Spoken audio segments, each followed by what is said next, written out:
Taking their own lives. In Davos, you said you would only step down as Agri Secretary if you've ticked off items in your bucket list. My question is, what is in that list, and what will you specifically do to implement for farmers to feel a change? Once we got back, so here we are. So there's a lot to talk about. So I think you can open the floor. Okay. Well, good afternoon, Mr. President, and welcome to our friends in broadcast media to this very special sit down with the President with our broadcast media. So today, the President will be entertaining 2 questions from each of you, and let's get started. We have Ms. Karen Davila of abs-cbn. Good afternoon, Mr. President. I'm Karen, and thank you so much for doing this. Sure. So I'll be asking you 2 questions, but you have to forgive me that the first question will have a lot of context in it for agriculture. Sure. Losses are driving farmers to desperation. Yeah. Some farmers already taking their own lives. In Davos, you said you would only step down as Agri Secretary if you've ticked off items in your bucket list. My question is, what is in that list, and what will you specifically do to implement for farmers to feel a change in their lives today, in the short and medium term? As a matter of fact, I'm glad you brought that up because it's we always have been talking about production, non-importation, etc. And we have to always remind ourselves that, you know, what we are really talking about is the livelihood of the farmers as well. Not only the supply of food, but of the pricing of food, but also the livelihood of farmers and the future of farmers. I mean, I think it's a much quoted statistic that in the Philippines, the average farmer is 57, 58 years old, and the young people are not that interested to enter into farming. So there are all of these multifaceted problems that we face in terms of agriculture. So again, in the short term, the increasing prices of food products is alarming, and that's why we now have to, whatever we do, we must import. I think my sentiments about importation are clear, but it is an emergency situation that has been brought about by neglect of the agricultural sector for many, many years. And therefore, our production is well below our demand. Therefore, we must import. So, because of the chaos that we saw within question when it came to sugar, when it came to the onions, we did not know how much of the commodity was actually in the country. We're starting to get a handle on it now, and so we are going to put in terms of sugar. I mentioned specifically before that we will from now on maintain a 2-month buffer stock. That is to mitigate the speculation. Alam mo, normal yan sa negosyante. Pag alam nila magkaka-shortage, they will keep it hanggang tumaas yung presyo. Maybe you can call that hoarding, but it's a business practice, and that's what we hope to avoid. In terms of onions naman, ganun pa rin ang sitwasyon. We are not producing as much as we consume, and therefore we still have to import. But the schedule of importation, both of sugar and onion, all of the other commodities, the schedule is very, very important. It's not just a question of one lump importation at the beginning of the year. It has to come in at the proper time. So you're not competing with local farmers.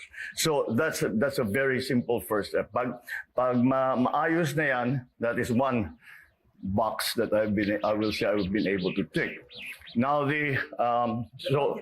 but we come back to the problem of production. So that again, we still have to put into place. Once I know that the value chain has already been put together, never mind that it is functioning yet, but we already know what needs to be done in each part of that value chain. And we have the means and we have a plan. Then we will have a secretary who will then take my place and will implement that plan. Basta alam natin yung nakakaintindi doon sa ating ginagawa. So those are the essential elements that I'm talking about. There's some reorganization that needs to be done in the Department of Agriculture for the simple reason that we are doing different things from what we were doing before. And so you have to restructure the bureaucracy in like fashion. I wanted to ask, you said you have a bucket list that needs to be ticked off. Would you share some? I mean, well, that's it. That's it. That's basically it. I mean, you know, within that subject matter, hindi lang yan. I mean, if you go into detail, there are still very many things that we need to do. In terms of production, we have to help the farmers. We have to we are trying to adopt new techniques for farming that we will be able to use new technology, new varieties, start with the R&D. All that of you know, and especially in this area of agriculture, the overarching issue is climate change. We're having a very tough time scheduling these things because the weather keeps changing. And that one of the reason I've also made contact with several other countries and my counterparts in several countries is that we are trying to develop what we refer to as non-traditional suppliers, and because of the price of fertilizer, the lack of export of wheat, rice, of course, is another thing that we import. Corn, we were going to have to import. But with the shocks that have hit the global economy and with the supply chain problems that we see everywhere, then that is something that we have to work around. And the way to do it is to have many sources of supply so that whatever happens, we have somewhere to go. Hopefully down the road, in a few years, we no longer have to worry about non-traditional supply because we will be able to produce enough for ourselves. Mr. President, about the Maharlika Wealth Fund, Congressman Joey Salceda talked about a re-engineered fund. And I wanted to ask you, he described it as the securitization of 44 billion pesos, and it will be listed in the stock market.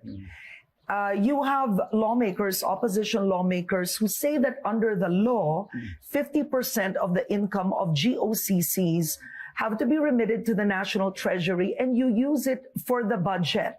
So along with that, how could you ensure that the fund won't be used for money laundering, given you will be accepting private funding? Let's two in one there. Yes. We'll do the first one first. First of all, the idea of using the GOCCs to put value into the Maharlika Fund was broached in Davos. And it was brought up. I don't know why it's made this news here immediately to the Philippines, and people are very concerned about it. I watched your interview with Congressman Edsel Lagman this morning, and I have heard the comments that Congressman Joey Salceda has made, and his concerns that he had aired. I agree with that. You cannot use funds of the GOCC. Pera ng gobyerno, what will the government spend? It was a proposal. It's not something that we have adopted. The GOCC's, there are several problems because I remember we had a little meeting, lasted about 15 minutes, and that was proposed. But after the meeting, I pulled Secretary Benjokno aside, and we said, what do you think? Sabi niya, hindi yata pwede. And I said, it's too disruptive. Think, every single GOCC has its own charter. How will you will then revise all of those charters to align with the Maharlika Fund? That's not the purpose of the GOCC, number one. Number two, this is a lot of income that goes to the national government that will suddenly disappear. So that will be it will not disappear. It will go into the Maharlika Fund and cannot be used for the budget of the national government. And we have many things that we would like to appropriate in the coming years, and we will need those funds. So I don't think that's a viable proposition, at least not for us. I've seen, I know that there are other sovereign wealth funds that did it that way, but it's parang hindi bagay sa atin yun eh. Kaya we are a little lukewarm about that idea. The worry about the fund being used as a money laundering device implies that private monies will be put into the fund.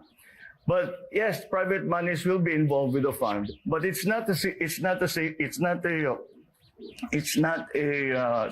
account that you just put it there and it stays there.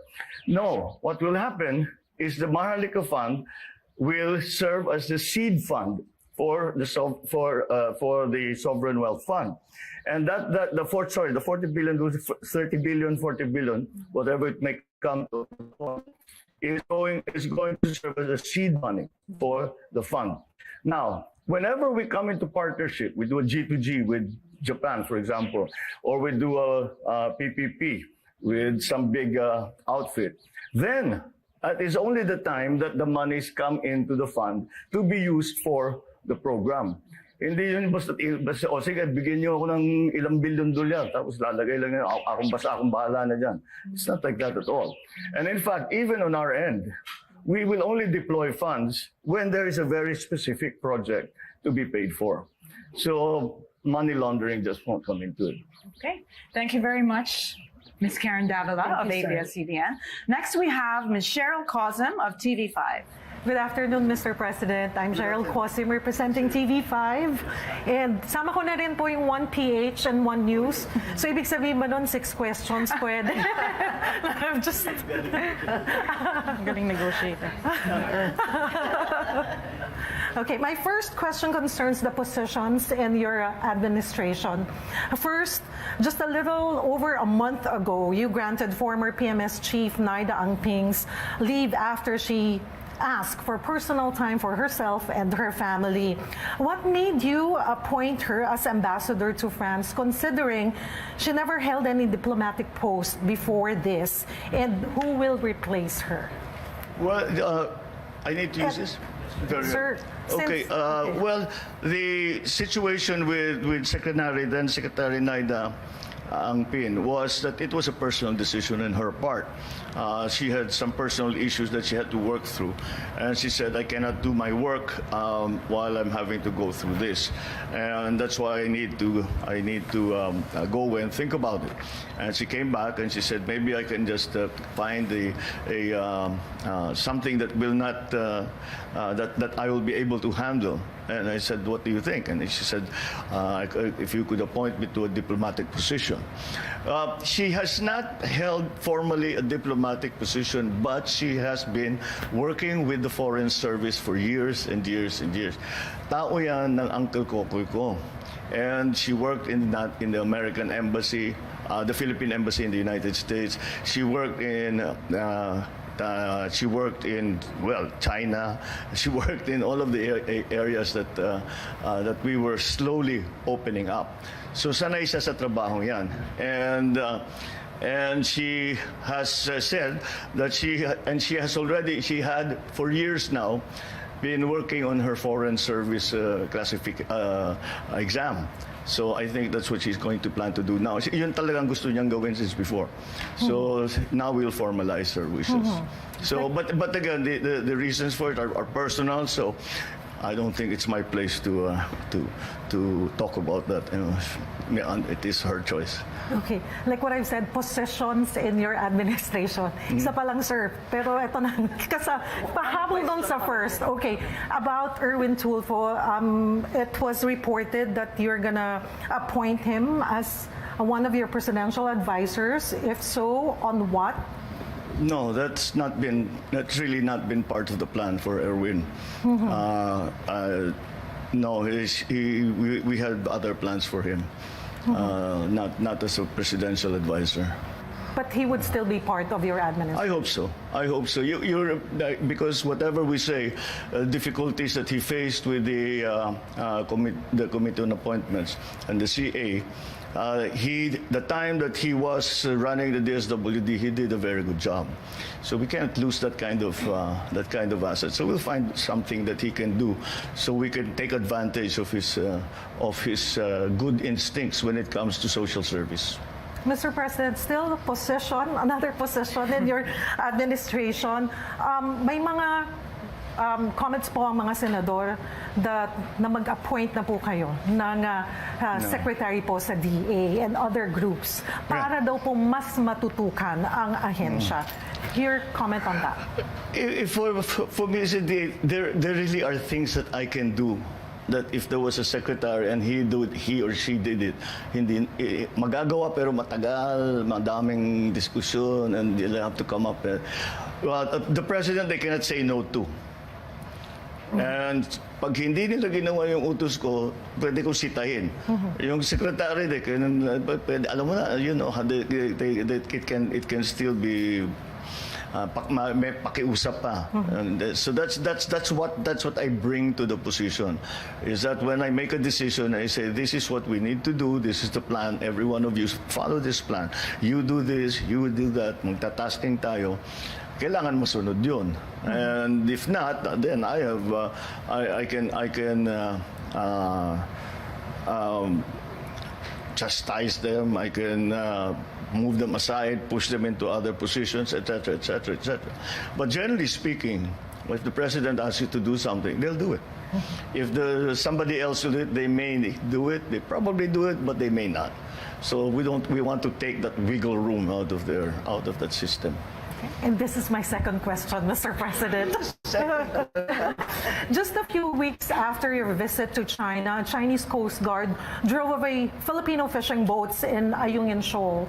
What message does this give you? And what happened to President Xi Jinping's promise for a compromise? Well, we haven't come to that compromise yet. And if the timing of what we refer to as shadowing, is what they do, is they shadow our fishing boats. And so that incident happened right after I had returned from China. So we have immediately used that thing, that mechanism that I talked about. We can even immediately contact the Chinese government, and hopefully, though our counterparts on the other side can bring to President Xi's attention this problem, and we have done that. But that does not preclude us from continuing to make protests and continuing to send note verbals concerning this. But this is a long process because it is something new. I just hope we can come to some kind of arrangement, because I cannot see the utility for the Chinese of doing that. These fishing boats are not armed. They don't pose a threat to anyone. So I think that is something that we can achieve in the near term. Thank you, Mr. President. Thank you, Cheryl Cosm of TV5. Next, we have Nelson Lubao of Net25. Magandang hapon po, Good afternoon, President. Opo. Nice to meet you in person po. Ang aking pong katanungan ay marahil ay katanungan din ng mga simpleng mamamayan tungkol sa inyong foreign travels. Ang una po ay yung binanggit nyo na ang Pilipinas ay naging bahagi na ng tinatawag na BIP Club, Best Performing Economies in Asia.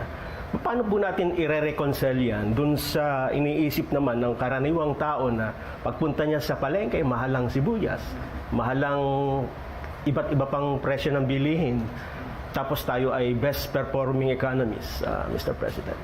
Dahil yung inflation ang pinag-uusapan. Isang aspeto lang yan sa ekonomiya.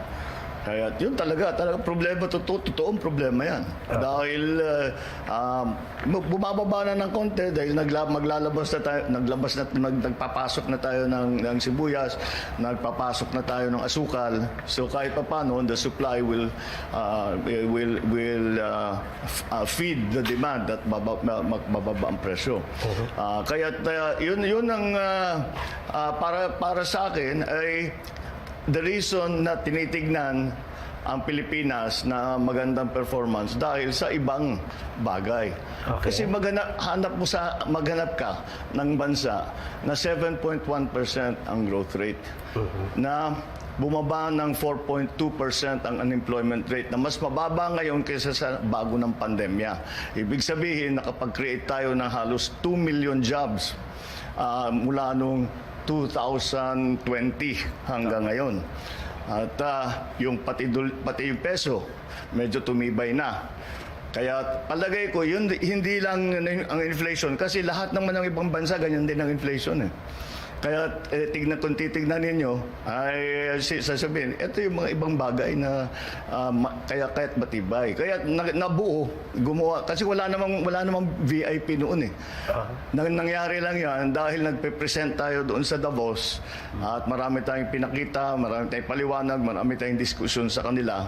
Sabi na kasama na kayo doon sa grupong yun, Vietnam, Indonesia, and Philippines. So sa Asia, yun ang tatlo na uunahin nilang tignan as investment destinations. Pero ito pong performance natin sa ekonomiya ay siguro in the following months or days mararamdaman din ng karaniwang mamamayan. Siyempre, hindi naman kasi basta magpasok ako ng ilang tonelada ng sibuyas, bukas bababa na yung presyo. It has to go, dadaan pa sa sistema yan. It takes a little while. Pero hindi naman ganun katagal. This year talaga, yun ang yan ang problema kung hindi nagpapatulog sa akin yung inflation .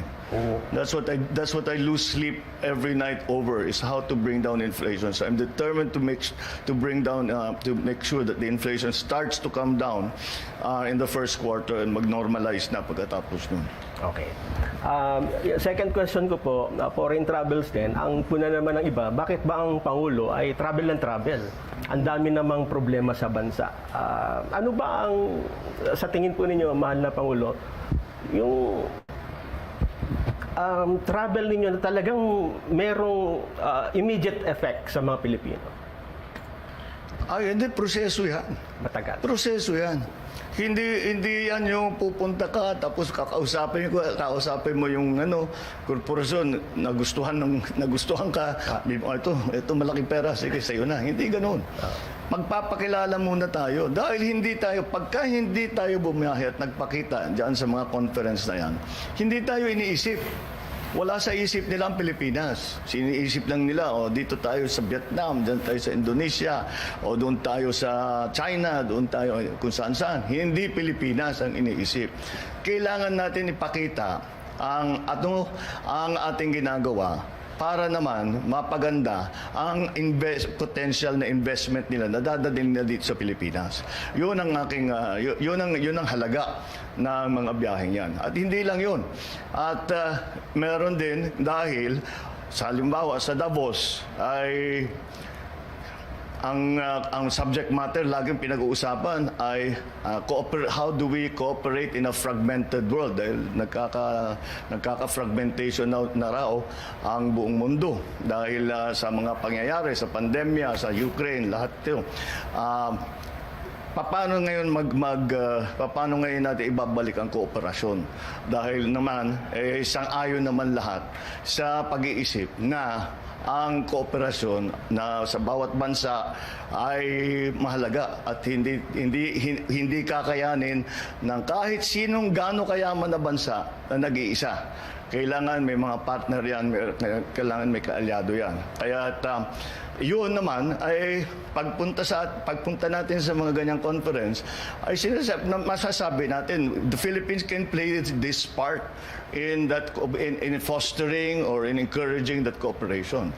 May lugar tayo. We are participating in the event, in the issues and the discussion and in our efforts in the community of nations. Kasi kailangan kasama tayo diyan.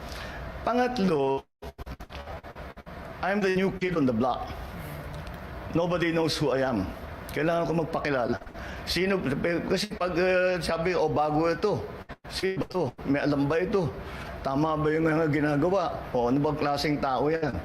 No, yun ang mga, it's important also na magkaroon ng personal sa mga leader na kaya ko ngayon, hindi ko kaya gawin yun. Dati, ngayon kaya kong buhatin ng telepono, tumawag dyan sa lahat, tatanggapin naman ang tawag ko. At meron na kami mapapag-usapan. And that's very, very important. Kasi yun na nga, like in President Xi's case, siguro, never pa tayo nagkaroon ng contact at that level. Ngayon, dito nga sa mga ASEAN, sa mga APEC, nakilala ko na silang lahat. Kahit papano, meron ka ng koneksyon doon sa mga taong yan. So that's important. That's very important, lalo na ito nga, yung kagaya na sinasabi sa Davos, in this fragmented world. Salamat po. Thank you. Thank you so much, Nelson Lubao of Net25. On this side of the room, sir, we have June Soriao of UNTV. Good afternoon, Mr. President. Good afternoon. Nice to meet you po. In relation po doon sa tanong ni Kuya Nelson, sinabi niyo po sa noong Sabado sa Davos nga po na the Philippines is leading the economic recovery and performance not only in the Asia-Pacific but in the whole world. Yeah.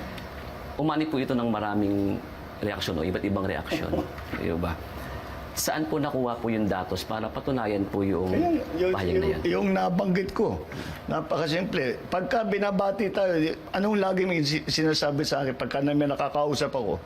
Pag yung IMF kasi, congratulations on your 7.1 growth rate. Si Widodo, ganun din. Congratulations on your 7.1 growth rate. It's the growth rate. Kasi yun talagang lahat ng bansa ng utang ng husto dito nung pandemya. Tapos nung dumating ng Ukraine, palaki ng utang. Pasama ang Pilipinas doon. Hindi kasing lala ang sitwasyon natin sa mga ibang bansa na karatig bansa natin. Ngunit mataas pa rin ang debt to GDP ratio kung tawagin. Kaya ang hihila lang ang tutulong talaga sa atin na pagandahin ang debt to GDP ratio is growth. Yun lang talaga. Kaya yun ang tinitignan ng lahat. Dahil nung nagpa-pandemya noong 2020 hanggang 2022, kaduluduluhan ng 2022, ay talaga ang nangyari, namatay ang economic activity. Kaya yung mabilis magpabuhay ulit ng economic activity, makakalamang. Tayo, mabilis ang growth rate natin. Kaya't nakikita, sinasabi na ito talaga, kaya nga nagkaroon nga ng VIP. Nasama tayo doon. Kung hindi ako napunta sa Davos, VI lang yan. Ngayon, VIP na.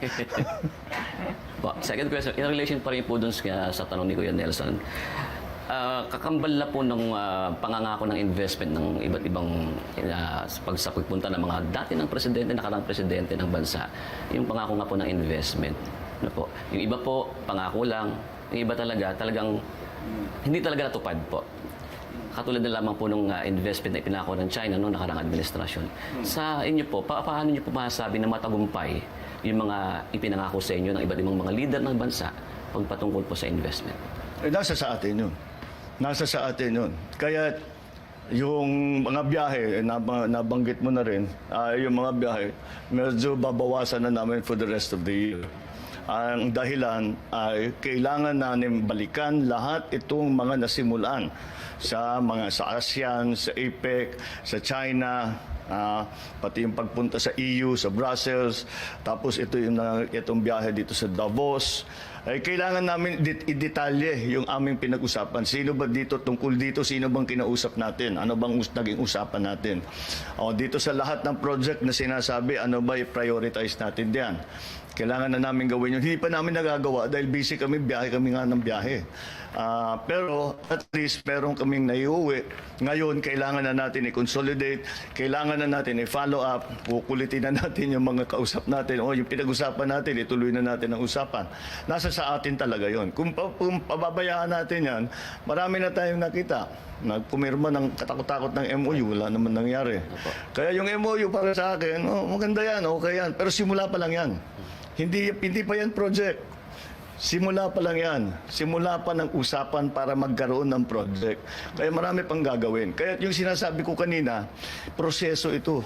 Hindi ito yung basta't biglang mangyayari na yun na nga, may isang biyahe, uuwi ka, ang dami mong dalang investment. Hindi ganun. Kailangan dahan-dahan tatitignan, pag-uusapan. And it's also, to put, etong mga biyaheng ganito ay kung pagmamasdan ninyo yung mga meeting namin, yung tawag namin round table meeting sa mga negosyante, magkikwento kami. Sasabihin, ang Pilipinas, ganitong ginagawa namin, binago namin yung meron kaming create law, maganda na mag-PPP, etc., etc. Okay. Lahat yan ay pinag-usapan. Pero ang ending lagi, sa palagay ninyo, ano pang kailangan namin gawin para mag-invest kayo dun sa amin? So it's interactive. Hindi lang kami nagsasalita doon, nagle-lecture doon. Nakikinig din kami sa kanila. Doon sa inyo, ano bang nangyayari? May potential ba dyan? O ano mangyayari dyan? Huwag kayong titingin dyan, dito, meron ganun ang interaction doon. Para mabigyan din tayo ng bagong kaalaman tungkol sa takbo ng ekonomiya. Halimbawa, kausap mo, yung katabi ko sa Davos, was the Moynihan, the head of the Bank of America. Tinatanong ko, anong outlook ng Bank of America sa mundo? Ano yung tingin ninyo? Anong areas ang magiging masigla? Ano yung medyo may iwanan? So, marami kang natutunan. Anong plano ng Bank of America? Saan kayo mag-i-invest? That's the only way. Kung hindi, at nangyari yun, nakausap ko ang head ng WTO, ng head ng IMF, ang head ng World Bank. Tungkol nga dyan, ina-analyze ko. Ano ba talagang nangyayari? Ano sa palagay ninyo ang mangyayari? Saan tayo pwedeng umasa? Saan yung medyo mahina ang pagbago? So, it's a whole process, but they learn about us, but we certainly also learn about them. So that's also very important. Thank you very much. Thank you. Thank you, June Soriao of UNTV. Next, we have Mela Lesmoras of PTV4. Hi, good afternoon, Good Mr. afternoon. President. I'm Mela from PTV4. Sir, follow-up lang po dun sa nabanggit nyo na, yun nga, magbabawas na kayo rin ng biyahe this year. Pero saan-saan po kayo yung mga kumpirmado nyo ng pupuntahan at gaano ito kahalaga para sa ating bansa, yung mga biyaheng ito? The only one na confirms sa ngayon, APEC, November, sa States. Pero November pa yun. Hindi kasi ang dapat naman talaga ang Philippine President kailangan pumunta sa lahat ng APEC. Importante talaga at marami talagang napapag-usapan. Kahit yung kung minsan 5 minutes lang mag-uusap kayo. Pero mula doon, meron na, bigay na kayo ng number. Pwede mo nang tawagan, pwede mo na i-follow up. At kung minsan, ang nangyayari dyan, kaya kumpleto ang delegasyon namin. Dahil pinasabi ko, kung ano pang mangyari kailan handa tayo, nandyan yung sekretary na dapat magtrabaho. Nandyan yung staff niya para gawin na yung papeles, hindi na mag-aantay na pag-uwi ng Pilipinas. Nandyan na lahat. Kailangan kompleto. Kasi itong mga biyaheng ito, 2 araw yan eh. 2 araw, mahaba na yung 3 araw. Ang dami mong gagawin doon sa 3 araw na yun. Kaya kailangan kompleto na kompleto ka. And that's why that we have tried to be very ready for that. The APEC again is one of those that I really have to. A Philippine president should really attend because it is the relationship essentially between ASEAN, the Philippines, and the rest of the world, and those are very, very important relationships. So, sa ngayon, yun pa lang ang na-confirm. November, APEC. Opo. Sa San Francisco ata. Opo, and sir, kasi for my second question, about naman sa Maharlika Investment Fund ulit, ngayon kasi nagbalik sesyon na ang Kongreso. Ano po yung mensahe nyo sa Senado? Kasi nasa kanila na ngayon yung bola patungkol dito sa MIF at kailan nyo po ba target itong maisabatas mismo? Ang message ko sa Senado, suriin ninyo ng mabuti para maganda yung batas natin. Suriin ninyo ng mabuti. Siyempre, mas maganda na matapos sa lalong madaling panahon. Pero hindi naman dapat imadali dahil napaka-importante lahat ng mga bawat salita na ilalagay mo dun sa batas na yun. May kabuluhan yun. Hindi mo basta't pwedeng, tama na yan, okay na. Kailangan talagang pag-aralan na mabuti. Malaki naman ang tiwala ko sa mga senador. Alam naman nila yung kanilang trabaho. Pag-aaralan talaga nila na mabuti yan. And that's the process. Tama yun. Tama yun. But in terms of when scheduled, nag-release ng statement si Senate President na baka by Holy Week matapos na. Maganda yun. That would be good. But ako sa akin, mas importante na maging tama kaysa maging mabilis. So kailangan gawin nating tama. Kahit na lahat naman masyadong matagal eh. Pero basta makuha, we have to get it right. We cannot make that getting it wrong would be a very bad mistake. Okay, maraming salamat po, sir. Thank you. Okay, thank you so much, Mela. And we have Rico Hizon of CNN Philippines. Hello, Mr. President. Hi, Rico. Rico Hizon, CNN Philippines. Tinanong niya yata lahat ng mga tanong na gusto kong tanongin ng aking mga fellow anchors. I'm sure na maiisip ka. Mr. President, I have been an OFW for 25 years, Hong Kong, London, and Singapore. And having worked with two global news organizations, I've been exposed to the best practices of various governments in the region and around the world. Good governance, transparency, and accountability.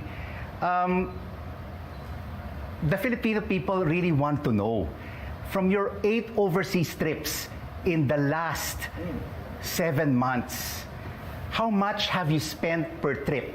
Indonesia, Singapore, when you went to Europe, to China, and here in Davos, and the number of people in your official and unofficial entourage list. Para lang klaro po sa ating mamamayang Pilipino. Well, I don't have the figures. I'm sure their figures are somewhere. But Pero will it eventually be revealed, Mr. President? well, for the Filipino people? Once we've calculated everything, because this last trip, of course, was we just finished during the weekend, and we came back on Saturday.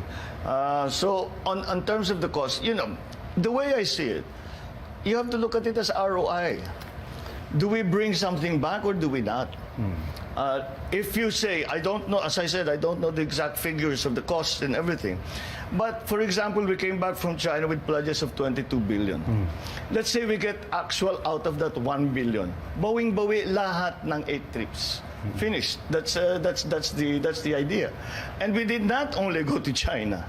We went to Davos. We went to the EU.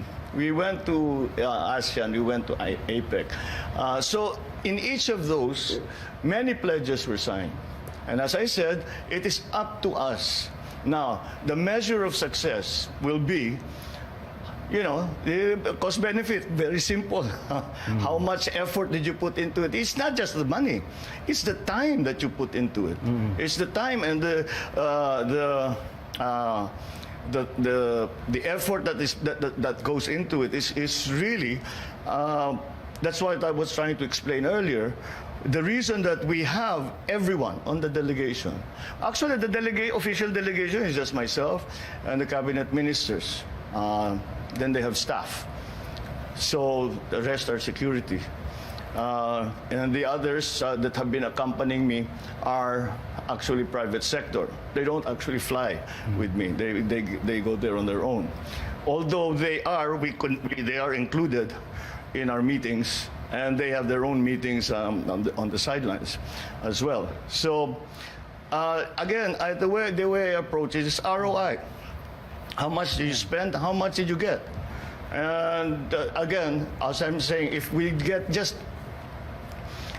one of the MOUs, isa lang. Eh, napakahina naman natin if isa lang ang makuha natin.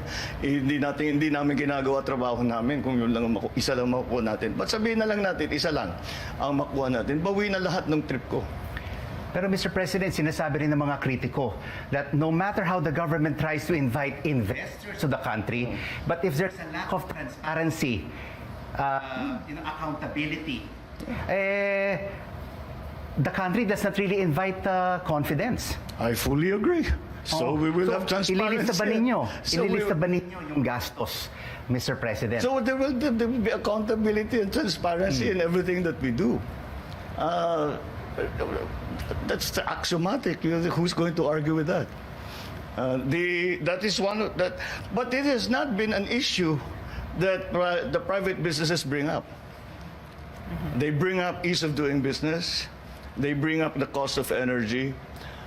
They bring up the problems of legislative guarantees.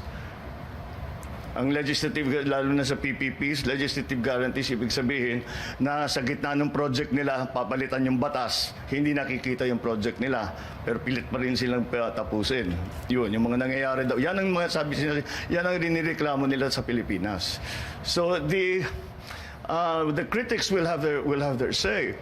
But those who are actually contemplating putting good money into the Philippines have other issues. That is not, accountability and transparency is not an issue. Mr. President, you talk about the ease of doing business. You talk about power rates, which is one of the highest in Asia. Not anymore. Not anymore. No, Europe is the same now as us. But what are your plans during your administration to bring this down together with the private sector? Because that is one of the issues that is being raised by many investors around the world. Before, medyo number 2 na lang ngayon. Dati number 1 talaga. Hindi lang itong administration na ito. Even the past administrations have always been promising. Let's improve the ease of doing business, the bureaucracy. The bureaucracy has to be streamlined. The ease of doing business is because we're talking about trade. So the digitalization is going to be a very important part of that. We have to digitalize customs. We have to digitalize all of these collecting agencies so that the BIR, even the central bank, the payments can be made over the internet. All of those things that we don't do now. We have to remove any discretion. It's just kung gawin, the thing is to lahat ng kahit wala kang kausap na tao, nagagawa mo yung kailangan mo. Kung makuha mo yung lisensya mo, makuha mo yung permit mo, makapagbayad ka nung whatever it is, ng fee, whatever it is to get your papers, whatever it is. So we came up against a very disturbing finding here in the Philippines. The ordinary Filipinos who have connectivity talk to every aspect of their lives through the internet, to the school of the children, to their business, to their friends. And the only entity that they do not talk to over the internet is the government, because the government is not digitalized. So let's digitalize the government, and that will take us a long way to helping in the ease of doing business. Now, the problem of energy is a very major one. It is a very major one because at the bottom of it is simple. The supply of power the demand for power far exceeds the supply that we are producing. And there's also a problem in distribution, which is why the prices are so high. And that has to be fixed also. But in the long term, once we fix what we can at home, in the long term, and that is one of the things that we will talk about a great deal on these trips, is bringing new power plants into the Philippines. And of course, we are stressing on renewables because we're trying to improve the mix of power generation between traditional and renewables. So that is but that's a long term. Anything anything this government starts, we will not see the end. Ang nuclear power plant, 6 years, 7 years. Ang floating wind turbine, 6 years, 7 years, ganun din. Anything is 6 years, 7 years. But we have to start. So that's what we're planning to do. We will start. Isang tanong na lang, baka kasi hindi na ako makakatanong eh. Mr. President, ang ating utang, 13.6 trillion pesos, ang taas-taas. And our debt-to-service ratio is more than 60%. Paano natin po ipababa ito? I'm sorry, that's growth. We will pull ourselves out of debt via growth. That really is the guiding principle to the economic plan. And through investments and the pledges that you will be focusing on. Well, yes, make them real so that growth continues to pull us out and then provide new jobs. Now we're very proud that we're at 4.2% unemployment rate, which is like, you cannot have a recession if your employment rate's that low. But despite that, we still have to make the jobs more higher quality. We have to make them better. These green jobs, which is what we're talking about, and even the new technologies that are going to be used for our OFWs, all of these things, the upskilling, the reskilling, that's all we talk about. That's all, because those are the things that we need to do. It's not one simple thing. There is no silver bullet. We have to do very many things to make it right. Because what we are in fact doing is restructuring the entire Philippine economy to adjust to the new world global economy. Okay. Thank you, Mr. President. Thanks, Rico. Thank you, Rico, for the many questions. Let's move on to Sas Rogando Sasot of SMNI. Good afternoon, Mr. President. Sas of SMNI News Channel. My first question is related to privatization. Earlier this month, Department of Transportation Secretary Jaime Bautista revealed that you have plans to privatize the operations of NAIA. And as we all know, privatizing government assets has been a very contentious issue in our country. For example, the predecessor of your father, former President Quezon Aquino, has been lambasted for privatizing a lot of government assets. We have no plans to privatize anything. Okay. There's no plan to privatize anything. Rather we do the opposite. No, when Secretary J.B. Bautista was talking about that, I think maybe he misspoke or he was misinterpreted. But you cannot privatize an airport to begin with. They cannot own the airport. A private firm cannot own the airport. At best, kasi nagkakaproblema tayo dito sa airport. At again, in New York, meron kaming nakilala, the group that runs Gatwick Airport, they run London Airport, they run several big airports, that we're asking them, what can they do? Can they come in and help us so that we can increase the traffic through the Manila Airport? And they said they could. And so they're coming, they were here last week, and to look at the operations of the airport, and especially since we had that problem in New Year's Day and this recent outage with the UPS. So at most we will have a management contract. Come in and manage the airport, and they say that without changing anything, without changing, without new equipment, without building a new runway, that they can increase the traffic from what is presently, they refer to as 35 movements per hour, to up to 45 movements per hour without changing anything. So we want that.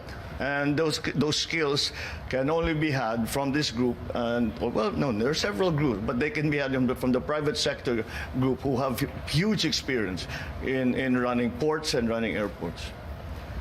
Mr. President, my second question is about foreign policy. You have been very clear and emphatic since the start of your administration that you're going to continue the foreign policy doctrine of your predecessor, the friend to all, enemy to none foreign policy doctrine of non-alignment. My question is related to how further you're going to possibly refine or operationalize this doctrine. Does your administration see any opportunity in, for example, deepening engagement with the non-aligned movement, especially now that superpower rivalry, especially in our zone, might be intensifying sometime in the future? Well, that was very much in response to the Cold War and the slow dismantling of the organs of the Cold War, if that's what you want, if that's how you want to put it, and that is why that non-aligned treaty was created between several nations who said that we no longer subscribe to the notion that we as a country must choose to side with one superpower or another. And that is precisely what we have undertaken. And that is exactly the position that I have taken in terms of foreign policy. Although, this came up again in our discussions in the conference, is the question that was asked was very, very actually thought-provoking. Will geopolitics finally kill globalization? Because geopolitics is pulling people apart and all these aggruppations are being pulled apart. And the general conclusion is that countries realize that alliances are important, are in fact they're more than important, they're necessary. Nonetheless, these alliances do not mean that we are, again, within the sphere of influence of any great power. As a matter of fact, in ASEAN, we all came to the agreement that at the very least, in ASEAN, in the Asia-Pacific region, the future of the region must be decided by those in the region, not by some outside power. And so I think the idea, I do not know of I do not know of any formal meetings or conferences of the non-aligned nations. They used to have them. They don't have them very much anymore. I don't know about that, but we are very much in the spirit of that treaty. We are very much part of it in the sense that we continue to walk that very fine line between two great superpowers who are surrounding us both physically and geopolitically. Thank you, Mr. President. Thank you, sir. Okay, thank you so much, Sas Reganda Sansot of SMNI. And last but not least, we have Ivan Mayrina of GMA7. Mr. President, good afternoon. I'm Ivan Mayrina. I represent GMA Integrated News. Before I proceed to my two questions, I'd like to ask a follow-up question from Cheryl's question earlier about the latest incident in Ayungin Shoal. Mr. President, how do you intend to resolve the seeming disconnect between what gets agreed upon at your level, at the top level, and what gets implemented out at sea? Yeah. I know you said there is no compromise yet, but in the meantime, our fishermen are being prevented from engaging in their livelihood. Well, I think the actions that are needed are really from the Chinese side, and that is because we do not send Coast Guard boats into what we consider their waters or international waters. They stay within Philippine waters. And so that hopefully, as I said, the reason that it was important for me, let me clarify what we talked about with President Xi. And it was very simple. I said we have to raise the level of discourse between the Philippines and China. Now, we already have a bilateral group that's working on issues about the South China Sea.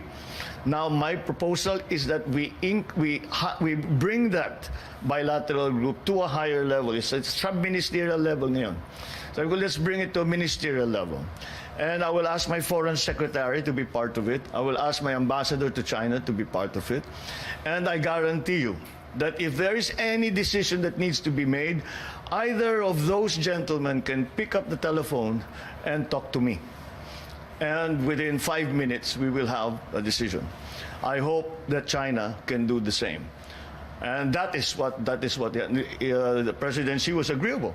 And he said, why not? So he assigned his foreign minister to take care of the details. That's what we're working on now.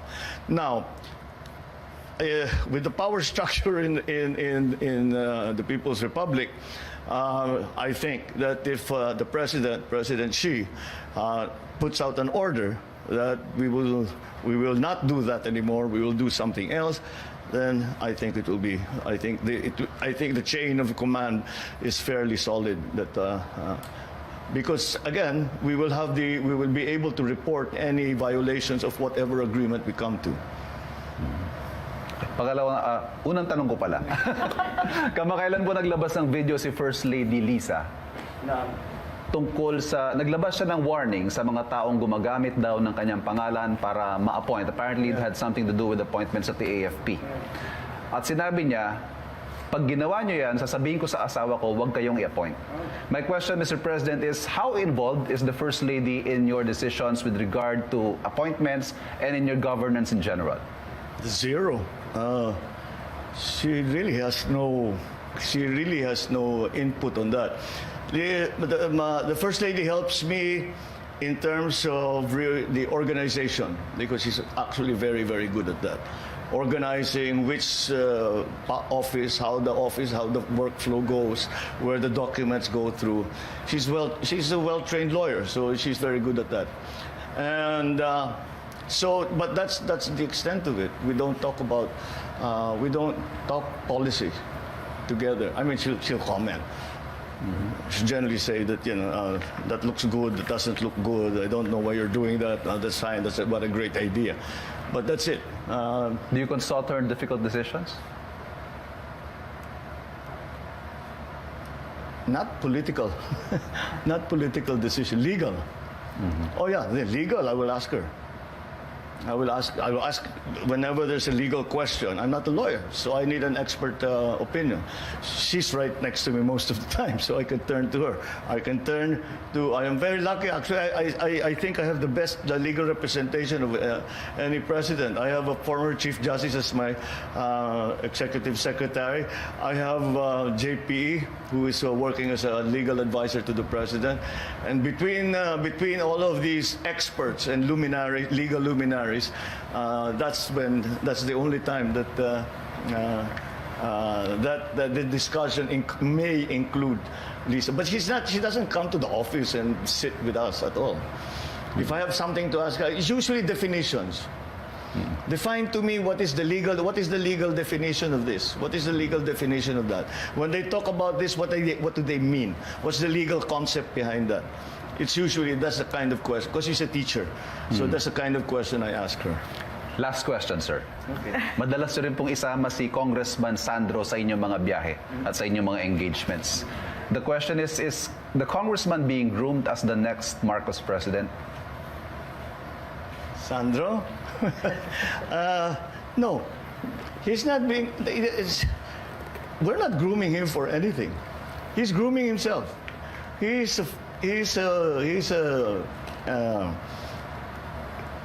has decided on this career and politics, and he will handle it the way he does. There's not some long-range plan that one day Sandro is going to be president. He will laugh in your face if you tell him that. But no, there's no. We don't think in those sense. He has worked in Ilocos Norte. Even talk of the presidency would be so premature, and it's not something that we plan. I mean, we'll see. I think he has the same attitude as I do. I'll take this as far. I'll do as well as I can, work as hard as I can, and take this as far as I can. Which is exactly what I said. Well, like when people talk about did you plan this to be president? I said, well, I was a congressman. I said, masarap din siguro mag-presidente, no? Governor ba? All these problems na hinaharap ko, maayos ko sana ito kung presidente na ako. Senador, ganun din. Diba? Everybody dreams to be the number one position.